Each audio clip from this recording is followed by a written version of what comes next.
If we're going to really support lifelong learning, rather than just being in the education business or the events business, if we are, in fact, going to lead learning in the fields and industries we serve, then we have to understand and address each learner's need in context and over time. And we must understand that we have some ability to not just react to context, but also to influence and shape that context. I'm Salisa Steele. I'm Jeff Cobb, and this is the Leading Learning Podcast.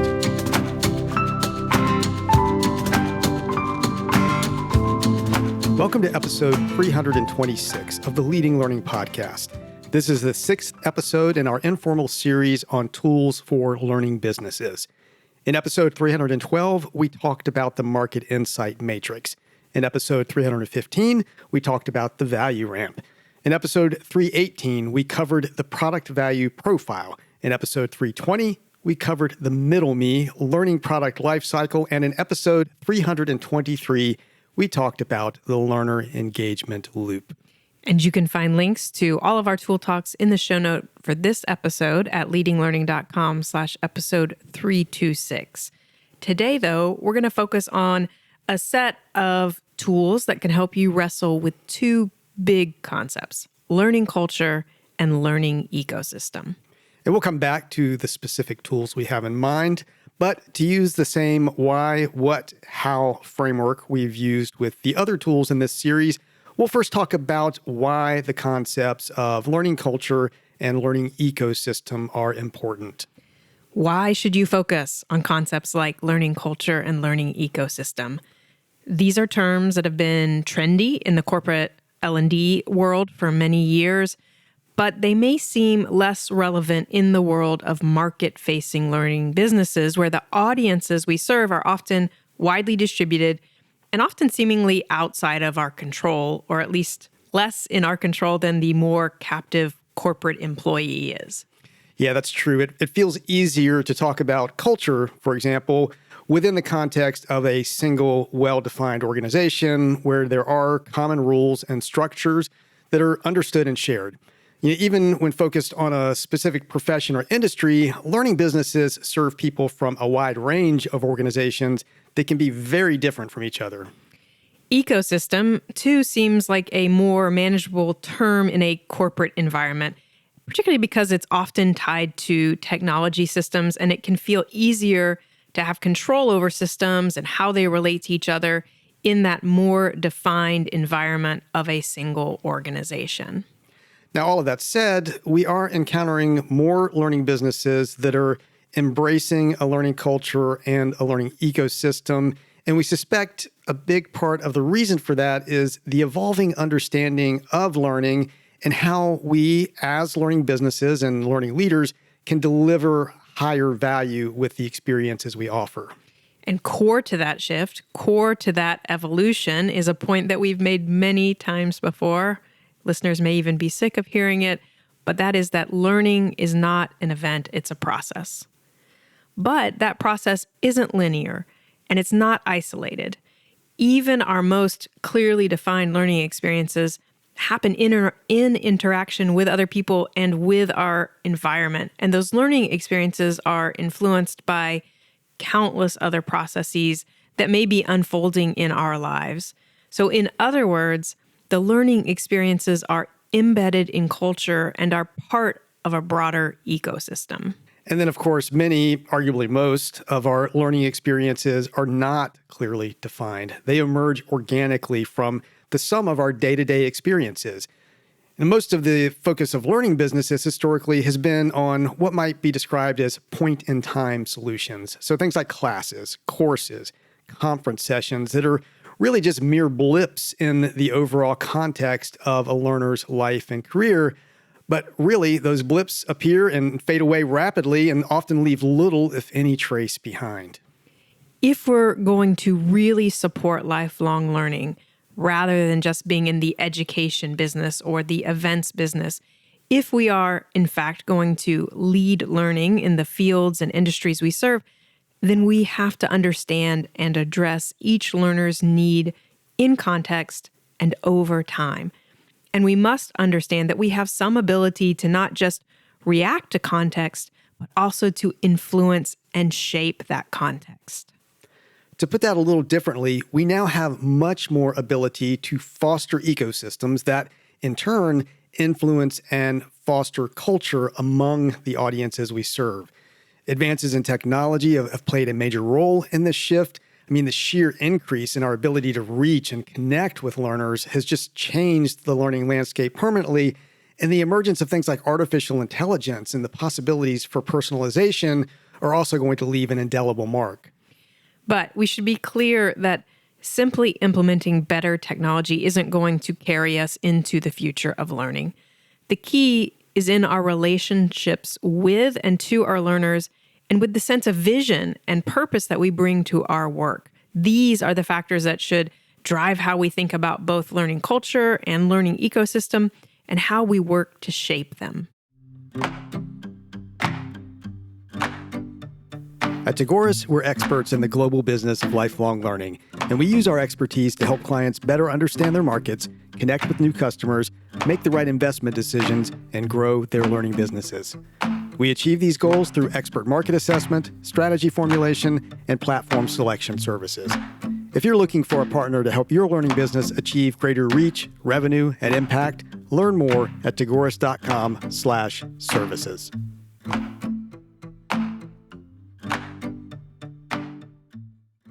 Now that we've explored why a learning culture and a learning ecosystem are such important concepts for learning businesses, let's take a closer look at what they are. Right, and let's start with learning culture. Culture, broadly speaking, can be defined as a cohesive, integrated, and persistent pattern of knowledge, belief, and behavior exhibited by a group of human beings. Learning can be defined as the lifelong process of transforming information and experience into knowledge, skills, behaviors, and attitudes. So combining those two definitions, a learning culture is one in which the process of learning drives the pattern of culture. Learning is among the highest values of the group of people involved, and learning, because it inherently leads to change, enables and drives the evolution of the culture. Put somewhat differently, a learning culture is a culture that clearly values and prioritizes learning, rewards the pursuit of learning, and is therefore able to change, adapt, and evolve as circumstances require. Now, for a learning business, this culture is not confined to a single organization, but it extends out to the broader community, field, or industry the learning business serves. That said, as a prerequisite to supporting the broader culture, the learning business should have a strong internal learning culture. Modeling the desired outcomes is really important. It's crucial, but it's difficult to model things that you have not fully appreciated or integrated into your own practices. And it's important also to recognize that while formal education and training can be important elements of a learning culture, there's nothing about learning culture per se that requires formal education and training experiences. Living itself is learning, and participants in a learning culture recognize that equivalence, whether consciously or not, and this recognition shapes their mindset with respect to both life and learning. Yeah, definitely. And I do think that too much of a focus on training and education can actually impede a learning culture if those training and education experiences and the credit associated with them evolve to act as a proxy for true, meaningful learning. Simply putting in the time or checking the box for a formal, structured educational activity might be perceived as learning, but in reality, maybe very little is gained from that experience. Maybe that's because it's not very relevant to the learner. Maybe it's because the learner is not motivated, or some other reason. Finally, a true learning culture is never fixed or static. It's emergent, representing the continuing accumulation of interactions within the culture, the emergence of patterns. And because this is the case, learning culture can't really be prescribed or dictated. It can only be influenced and fostered. And equally important, learning culture, by its very nature, requires social interaction and community. those seeking to influence and foster a learning community must be meaningful participants in these interactions and community wherever they arise. So that covers learning culture. Now let's talk about what a learning ecosystem is. And so an ecosystem in nature is a community of living beings interacting with each other and their environment.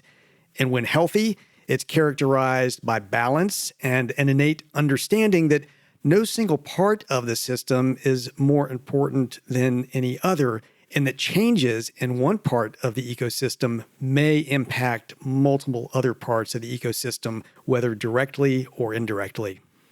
And I think ecosystem is an apt metaphor to apply to learning, given that learning is also fundamentally about interactions among human beings and between human beings and their environment or context.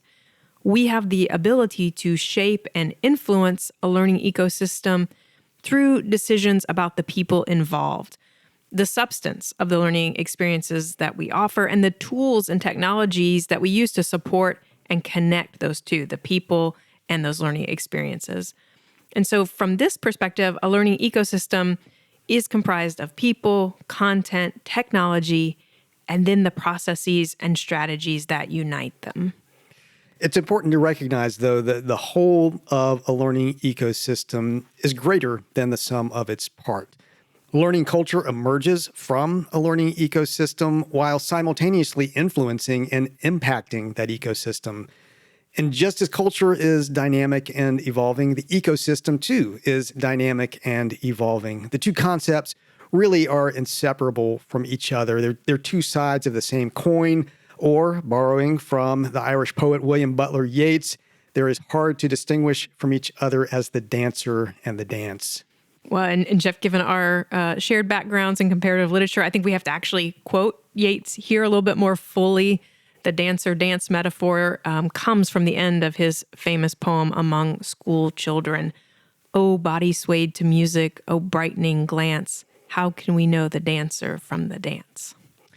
Well, he probably never thought he'd end up in a discussion about learning culture and ecosystem, but W.B. Yeats definitely knew a thing or two about wrestling with complexity and ambiguity. And that said, while firm control of culture and ecosystem is really impossible, decisions made about an ecosystem, so the components, the processes, the strategy, those do impact the ecosystem's health and, by extension, the health and the efficacy of the learning culture. Absolutely. As in nature, too much of an emphasis on any one factor, say a delivery method or a particular approach to learning, that emphasis could negatively impact the whole. So learning ecosystem decisions need to always be made with the desired outcomes in mind. And those desired outcomes might include the desired learning culture.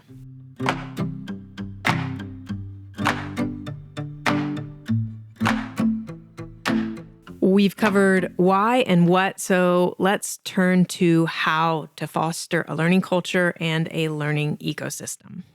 And this is where our tools for this episode come in. And these are basically simple frameworks and visuals to help you introduce and operationalize the concepts of learning culture and learning ecosystem in your organization and among its stakeholders. And as with many of our tools, these are useful as a way to get meaningful conversations started. They can provide common points of reference for communicating key concepts, and they can help you and your team move from amorphous ideas into concrete action. So let's start with ecosystem. As we noted earlier, people, content, and technology are the components at the core of a learning ecosystem. And in order to make decisions about these components, decisions that are going to influence and shape the ecosystem, you need to be clear about what they are. So for people, you need to list out the key stakeholder groups involved, from the learners to staff to subject matter experts to partners, regulators, and anyone else who plays an important role in your learning ecosystem. Similarly, for content, you're going to want to list out all the different types of learning content that you provide or that you aspire to provide in the coming years. So this could include traditional formal activities like online courses, webinars, conference sessions, but you might also include less formal items like social or community interactions. And then for technology, you're going to want to list out the various types of technology that are or will be a part of your desired learning ecosystem.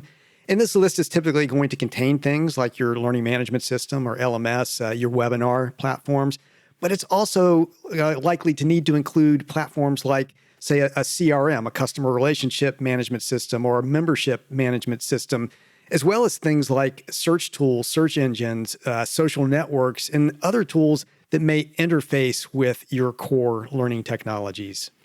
In the show notes for this episode at leadinglearning.com/episode 326, we include a sample learning ecosystem snapshot. And the snapshot has sample lists for each of these areas and 3 boxes. And then around those boxes, we've drawn arrows to reflect that these components are surrounded by the strategies and processes that enable and inform them. And we've also included our definition of learning ecosystem in the visual. And then collectively, these elements comprise an example that you can use to create your own snapshot as a conversation starter and communication tool around this whole concept of consciously creating a learning ecosystem. And you can use the sample learning ecosystem snapshot to help you make your own. Yours might look different, but we think it's useful and powerful to have a short document that provides a snapshot of your learning ecosystem. We've done something similar with learning culture. In this case, we've taken 4 questions that we feel contribute to effectively defining and guiding learning culture. And those 4 questions are, what is learning culture? Why is building a learning culture important? What does a learning culture look like? What actions are essential for building a learning culture? So these are the questions that you and your team will need to reflect on and discuss and answer for the specific context of your learning business. And in many cases, you're going to need to do some research and outreach to your broader stakeholder base to help you arrive at well-informed and accurate answers to those questions. And so in the show notes at leadinglearning.com/episode 326, we offer a learning culture snapshot, a one-pager that shows you what organizing and presenting these answers might look like. And again, this is an example that you can use to inform your own approach. You might be more or less ambitious in creating these types of snapshots, but we do think that having some sort of attractive, clear, relatively short documentation of how your organization is approaching its learning culture and its learning ecosystem is important to ensuring your success. And with your success in mind, we want to offer some quick thoughts about engaging your organization in this whole endeavor of fostering a learning culture and ecosystem.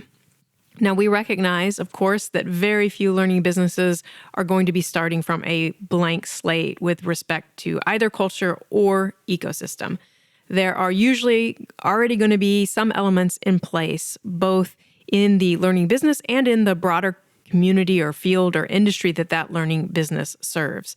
And so the challenge and the opportunity is to do the work to assess your current culture and ecosystem, to do the work to establish a vision for the desired future state of your culture and ecosystem, and then to consciously set about the work of influencing each of those in a positive direction and thereby elevating the range, the relevance, and the quality of the learning experiences available to each individual learner. Now, for most learning businesses, this is going to require a pretty significant shift in mindset across the stakeholder base. Not only staff, board members, and volunteers, but also learners themselves very often.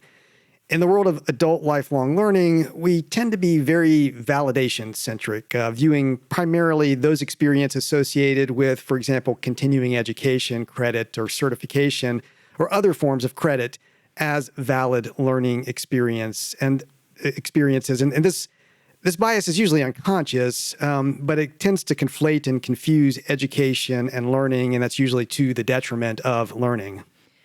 As an initial step toward prioritizing learning ecosystem and learning culture, that bias, Jeff, that you just mentioned really needs to be made conscious. And again, that needs to happen across the stakeholder base. And organizations need to make a much more conscious effort to support less formal opportunities, as well as opportunities that aren't necessarily one size fits all, which can be the case with many continuing education and professional development opportunities. Now, none of this is to say that there's not a place for traditional formal approaches. Of course there is, but rather it's a call for a significant shift in emphasis and a recognition that while those formal educational experiences certainly can and should play a key role in supporting a learning culture, an excessive focus on them can make it difficult to really realize the full potential of those other less formal elements, as well as to personalize experiences to the needs of individual learners. For most organizations, gathering the right group of people, and usually this is going to be a combination of staff, key volunteers, if you use volunteers, and some representative learners, gather those people, and then ask the question, how else, beyond what we have traditionally done, could we foster and support learning for the people we serve? Just doing that, gathering those people, asking that question can be a simple but very powerful first step towards shifting mindset and beginning to identify the opportunities that a focus on learning ecosystem and learning culture can represent. So if you're interested in successfully navigating and leading the future of learning in your community, field, or industry, we encourage you to not put this off. Go ahead and put the wheels in motion to gather those people, ask that single question today, and use that as the basis for starting to put together these snapshots that we've been talking about.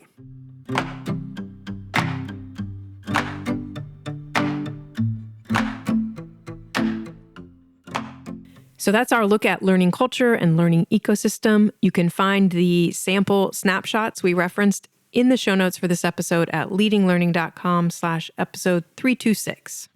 At leadinglearning.com/episode 326, you'll also see options for subscribing to the podcast, and we hope you will subscribe if you haven't yet. We like subscription numbers because they give us some insight into how effective the podcast is in the learning ecosystem and culture that we're striving to cultivate. We'd also be grateful if you would take a minute to rate us on Apple Podcasts or wherever you listen, especially if you enjoy the show. Jeff and I personally appreciate reviews and ratings, and they help the podcast show up when people search for content on leading a learning business. Lastly, please spread the word about Leading Learning. In the show notes at leadinglearning.com/episode 326, you'll find links to connect with us on Twitter, LinkedIn, and Facebook. Thanks again, and see you next time on the Leading Learning Podcast.